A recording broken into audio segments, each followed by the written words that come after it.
Range bound रहने की ही उम्मीद थी, जो कि स्क्रीन पर देखने को मिला। हमें अब ब्रेथ की बात कर रहे थे आप, रस्साकसी का माहौल देखने को मिल रहा है, लेकिन बड़ा सवाल यही कि अब कौन सा लेवल्स इंपॉर्टेंट, क्या अप्रोच रहेगी मार्केट पे, क्या स्ट्रैटेजी है, आपकी एनालिसिस क्या कहती है इस पे? देखिए श्रेया, ये एक कॉन्ट्रैक्टिंग मार्केट है। कॉन्ट्रैक्टिंग मार्केट अगर मैं हिंदी में एक्सप्लेन करना चाहूँ तो मतलब एक सीमित दायरे वाला मार्केट। एक होती है कॉन्ट्रैक्टिंग मार्केट, एक होती है एक्सपेंडिंग मार्केट। कॉन्ट्रैक्टिंग मार्केट मतलब जिसमें एक रेंज छोटी होती जाती है। एक्सपेंडिंग मार्केट जिसमें आप एकदम से तेज़ी से भागते हैं। एक्सपेंडिंग मार्केट की बेस्ट डेफिनेशन थी जब हमने पिछली वाली उस स्विंग पूरी खेली थी 1000 पॉइंट की, जिसमें वो उसके बाद ट्रेलिंग स्टॉप लगा था। अब नॉर्मली एक कॉन्ट्रैक्टिंग मार्केट के बाद एक एक्सपेंशन आता है मार्केट में। एक्सपेंशन के बाद जैसे कॉन्ट्रैक्शन आता है, ऐसे कॉन्ट्रैक्शन के बाद एक्सपेंशन आता है। एक एक्सपेंशन हमने देखा, अभी 7-8 दिन से कंसोलिडेशन चल रहा है मार्केट में। अब इसके बाद ये मार्केट नीचे गिरेगा या फिर ऊपर आएगा, मतलब ब्रेकआउट आएगा, ब्रेकडाउन आएगा, ये हम में से किसी को नहीं पता, ना हमारे पास क्रिस्टल बॉल है। तो दिक्कत क्या है, ट्रेंड पॉजिटिव है अभी भी, बड़ा ट्रेंड। लेकिन एक एग्जांपल देता हूँ, ये जो तिमाही अपडेट आ रहे हैं, इन्होंने मूड ख़राब करा है। बिल्कुल, इसमें मुझे कोई डाउट नहीं है कि जो अब तक तिमाही अपडेट आए हैं ये मूड ख़राब करने वाले हैं, खास तौर से ट्रेंड। आज सुबह हमने चली ठीक है बिग स्टॉक्स में बात की, वो ट्रेड चली, वो अलग बात है, लेकिन काश ना चलती तो ज़्यादा अच्छा होता वो। मतलब क्योंकि देखिए, जब ट्रेंड जैसा स्टॉक जब 12% गिरता है तो वो obviously bluest of blue chip stock ही है। इसमें मतलब आप किसी गलती की गुंजाइश नहीं है। क्या नहीं है इनके पास, वो ज़ारा, ज़ूडियो, वेस्ट साइड, मतलब सब कुछ तो है। तो वो अगर वहाँ पर नंबर नहीं आ रहा उस हिसाब से, तो थोड़ा सा मार्केट के लिए पेन वाला फैक्टर है। निफ्टी के लेवल्स की आपने बात की, 25,300 से 25,350 ये पहला सपोर्ट है, और उसके बाद बड़ा सपोर्ट आपका 20 डेमा पर है, 25,150 से 25,200 पर। एक अच्छी चीज़ ये हुई है कि ये मार्केट ने इस कंसोलिडेशन में छोटी करेक्शन के साथ ही इस मूविंग एवरेजेस को कैचअप करने का मौका दिया है, ये एक अच्छी चीज़ है। रेजिस्टेंस आपकी 25,450 से 25,500 पर, और उसके बाद बड़ी रेजिस्टेंस 25,550 से 25,650 पर। अनुज, जाते जाते हम क्रिटिकल मार्क लगभग इस आखिरी के आधे घंटे के पुल बैक में रीगेन करके जा रहे हैं। 10 डेमा इस वीकेंड पे अपने साथ कैरी कर रहे हैं। व्यू नेक्स्ट वीक के लिए लेवल्स टू वॉच। व्यू देखिए, मेरी स्ट्रैटेजी वही है जो इस पूरी पिछले 3-4 दिन के मूव्स में रही है कि मंथ एंड की कॉल्स को आप एक्यूमुलेट करिए गिरावट में इस 10 और 20 डेमा के कंसोलिडेशन में, क्योंकि अगर आपने वो पिछली रैली मिस की थी तो ये आपके लिए एक मौका है। हाँ, एक स्टॉप लॉस लगाना होगा आपको। जैसा मैं कह रहा हूँ, हम तोड़ नहीं रहे हैं उस लेवल को, ना ही निफ्टी पर ना बैंक निफ्टी पर। फॉरगेट अबाउट 20, 10 भी नहीं तोड़ रहे हैं, और 10 अगर तोड़ भी देंगे तो कोई दिक्कत नहीं है। जब तक 20 डे एक्सपोनेंशियल मूविंग एवरेज के ऊपर है तब तक दिक्कत नहीं है। 25,200 का वो स्टॉप लॉस होगा निफ्टी पर, और मंथ एंड में आपके पास दिन भी काफ़ी हैं, और जब ये मार्केट चलेगी तो सरपट दौड़ेगी। फिर उसके बाद बैंक निफ्टी भी 10 डे पर स्ट्रेंथ दिखा रहा है, और दोनों इंडेक्स डे हाई पर बंद होने की तैयारी कर रहे हैं, मोर और लेस डे हाई पर बंद होने की तैयारी कर रहे हैं। तो व्यू मेरा वही रहेगा श्रेया वीरू, कि आप इस जब भी गिरावट मिले, जैसे आज भी अगर आपने गिरावट में कॉल्स बाई की, मार्केट ने आपको रिवॉर्ड कर दिया। हाँ, इसमें आप एक चीज़ कर सकते हैं, जब इस तरीके के वर्टिकल मूव्स आएँ, भले ही अगर आप चाहें तो एक बार बुक कर लें, उसके बाद फिर वेट करें अगली डिप का, वो ट्रेडर की इंडिविजुअल कॉल है, लेकिन अप्रोच वही है कि 10 और 20 डे एक्सपोनेंशियल मूविंग एवरेज के आसपास के डिप्स में बाइंग करें ऑप्शंस के थ्रू। से तेजी लौट सकती है। तेजी लौटने के 2 इमीडिएट ट्रिगर होंगे, और पहला ट्रिगर तो ये होगा कि एफआई बेचना रोक दे और खरीदना शुरू करेगा। दूसरा जो बड़ा ट्रिगर होगा वो ट्रेड डील हमारी 9 जुलाई के पहले अमेरिका के साथ हो जाए, अच्छी खासी हो जाए। तीसरा ट्रिगर वो होगा नतीजों के सीजन का होगा, वो हम बाद में डिस्कस करेंगे, पहले ये 2 तो निपटा लें, है ना, उसके बाद ही आएगा रिजल्ट सीजन। तो ये 3 ट्रिगर हैं अगले हफ्ते आपके लिए। तो मेरे ख्याल से अगले हफ्ते में एक और ब्रेक वाला मामला हम समझेंगे कि क्या बाजार का शॉर्ट टर्म टॉप बन गया या नहीं बन गया, वो अगला हफ्ता बताएगा। अब आज बता दें मुझे पता नहीं भाई, बाकी मेरे ख्याल से अगले हफ्ते तक, या आज अगर हम खराब क्लोजिंग दे दें कहाँ, तो फिर आज संकेत मिलने के आसार है। अभी तक कल तक नहीं आए। ठीक है, ओके। अच्छा सर, ये अमेरिकी मार्केट तो लॉन्ग वीकेंड पे चले गए हैं, लेकिन कैसा एक्शन रहा? एक्शन ठीक है। कल फिर से आधा दिन की ट्रेडिंग थी, लेकिन S&P 500 और आपका नैस्डैक दोनों ने लाइफ हाई बनाया। इंट्राडे भी, क्लोजिंग भी डे हाई के आसपास बंद हुआ। फर्स्ट क्लास अमेरिका के बाद में कहीं कोई दूर दूर तक टेंशन है नहीं। इवन डाउ भी कल 350 पॉइंट अच्छा चला, कल लगा नहीं देख के 30-35 पॉइंट ऊपर था खाली, तो 350 बढ़िया बढ़ गया, आधे दिन में इतना बढ़ गया, मज़ेदार था। 5 महीने के ऊपर इस तरह पर डाउ आ गया आपका।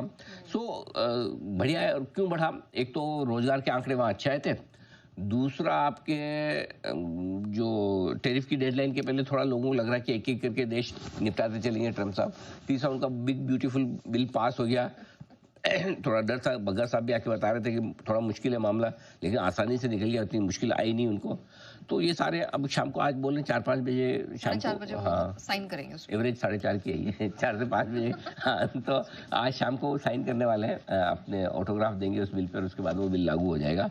पता नहीं है अब उनका तो विचार ये कि ये बिल ये कर देगा और वो कर देगा और ऐसा कर देगा वैसा कर देगा, अमेरिका में काया पलट कर देगा। देखो करेगा नहीं करेगा हमें नहीं पता। उन्हें शांति मिल गई। नहीं, हम तो चाहते कर दे, हम तो चाहते भी अच्छा करें। चलिए, तो दोनों का भला हो। अच्छा, आज छुट्टी है अमेरिका में? हाँ, 4 जुलाई इंडिपेंडेंस डे। हाँ, अच्छा, ओहो, आपको अमेरिका का इंडिपेंडेंस डे भी पता है? पूरी दुनिया को पता है। चलो बढ़िया है, बहुत बढ़िया है। है ये हमें कब खुशखबरी देंगे खरीदारी की, ये अब देखने वाली बात होगी। लगातार 4 दिनों से एफआईएस की थोड़ी बिकवाली हो रही है और इसी वजह से बाजार थोड़े नर्वस हो भी रहे हैं। कल भी कैश मार्केट में 1481 करोड़ की बिकवाली एफआईएस ने की। नेट स्टॉक और इंडेक्स फ्यूचर्स मिलाकर करीबन 4100 करोड़ की बिकवाली हुई है। लोकल फंड अपनी तरफ से थोड़ा खरीद रहे हैं, 1300 करोड़ के आसपास की खरीदारी उनकी थी। बात यह है नेहा कि थोड़ा सा एफआईएस प्रॉफिट बुकिंग के मूड में आए जुलाई से इसकी शुरुआत में।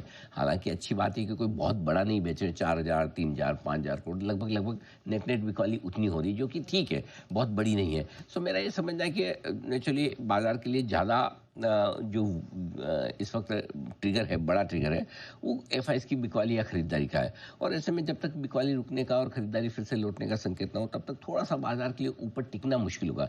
ऐसा नहीं कि बाजार अटेम्प्ट नहीं कर रहा। देखिए कल भी आपका 25,587 था, मतलब 25,600। परसों भी 25,600 का ही था। मंगलवार को भी 25,593 था। सोमवार को आपने 25,669 का हाई बनाया इस पूरे रैप का। तो रोज आप 25,600 के पास पहुंच रहे हैं, लेकिन 25,600 भी ऐसा लग रहा है जैसा माउंट एवरेस्ट हो गया हो। वहां जाते ही बिकवाली आ जाती है। तो कुल मिला के एक बात यह है कि थोड़ी सी ऊपर अगर नंबर्स ऐसे हैं तो या तो ऐसा हो सकता है कि एफआई ने ये मनी बना रखा है कि 25,600 25,500 के ऊपर आएगा तो हम बेचेंगे, थोड़ा प्रॉफिट बुक करेंगे और वापस से देखा जाएगा। सो ये सारा का सारा एक्शन एफआईएस की तरफ से। आज भी देखो फर्स्ट हाफ ऊपर, रोज का काम ये हो गया, फर्स्ट हाफ मजबूत करते हैं, सेकंड हाफ में नीचे आ जाता है। आज मिड सेशन से नीचे आ गया, फर्क इतना ही है, राइट? पहली चीज। दूसरी चीज जैसे कि जो बाजार की चाल उसमें लोग फ्रस्ट्रेट हो रहे हैं। फ्रस्ट्रेट कैसे? भाई या तो घटना है तो जोर से घट जाए, वो बोलता है कि भाई पाप कटे एक बार, मतलब है ना, भाई गिरना है गिर गया, चलो पता चल रहा है कितना गिरना है, 25 गिरना है, 24,500 गिरना है, जो गिर गया खत्म करना। एक तो वो, और नहीं तो बढ़ना है तो भी ढंग से बढ़ जाओ। अब ऊपर भी नहीं टिकता, गिरता भी जोर से नहीं, तो ऐसा करे तो क्या करे आदमी? डिसीजन लेना बहुत मुश्किल हो रहा है, क्योंकि आप डिसीजन लो और आपको पता है गिर नहीं रहा अचानक से, और ना लो तो वो दिक्कत है। ऐसे में क्लियर कट मूड बनाकर बाजार का डायरेक्शन और एक ट्रेड लेना बड़ा मुश्किल होता दिख रहा है।